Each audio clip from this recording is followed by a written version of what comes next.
Temps pour nous, Virginie, de partir pour un opéra qui va se dérouler à Toulon très prochainement, donc à partir de demain et jusqu'au 17 mai, je vous le disais, la Traviata.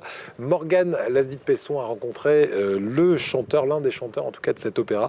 Il s'appelle Sébastien Lemoine. Regardez le reportage signé Morgane Lasdit-Pesson.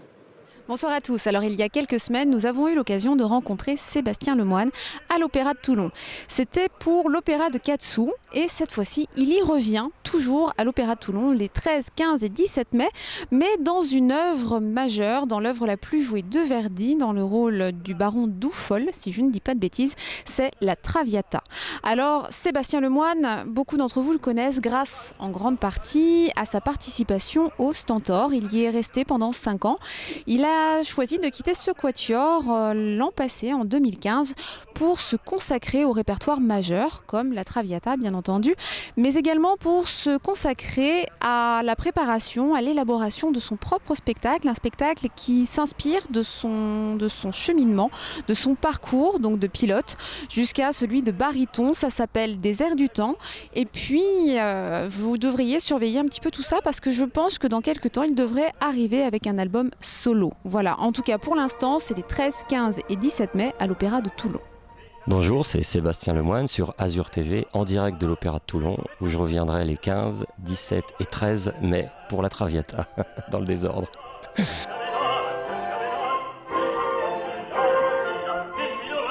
À chaque nouvelle interprétation, on a envie d'apporter quelque chose de nouveau au personnage. Vocalement, on a envie d'essayer d'autres choses. Là, c'est un nouveau chef d'orchestre, Nicolas Kruger, avec lequel on a essayé d'autres choses. Donc, c'est plus facile, entre guillemets, qu'une création. Une création, ça demande énormément de travail. Bien en amont des répétitions, parce qu'on doit prendre le texte, la musique, l'interprétation, on doit placer la voix dans le rôle, ce qui est difficile. Là, on chante sans micro, hein, donc on a un orchestre à passer, donc il faut que ça passe, il faut que la voix soit bien placée. Là, il y a énormément de théâtre. Donc il faut jouer le théâtre comme un comédien, donc sans s'économiser la voix comme un chanteur d'opéra le ferait. Il y a des moments où on crie, on hurle, et il faut pas s'abîmer la voix parce que il faut chanter derrière, quoi. Donc ça demande beaucoup de travail en préparation. En gros, sur un rôle comme ça, il faut à peu près une année pour le préparer. C'est un rôle assez lourd, il faut une année pour le préparer, pour l'avoir bien dans la voix et bien le maîtriser pour pouvoir après être libre de l'interprétation qu'on en fait. E disse di voi tutto quel mal che in bocca le via. Bravo, in coscienza mia. E tu cosa facesti? Tacqui ed ella sei mia grida. E tu? Une des caractéristiques de mon personnage, c'est qu'il aime les femmes.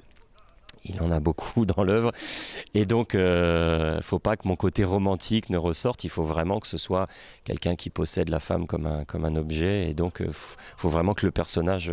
Donc en ça, effectivement, ça demande vraiment la composition. Moi, après, je suis aussi un meurtrier, un violeur, un assassin, un cambrioleur. C'est un vrai rôle de composition. Mais c'est évidemment assez jouissif parce qu'on a tous des parts, enfin on a tous eu envie un jour de tuer quelqu'un parce qu'il nous a, il nous a tellement énervé. Voilà. Non, c'est un rôle formidable à jouer, formidable. On peut se lâcher vraiment là pour le coup.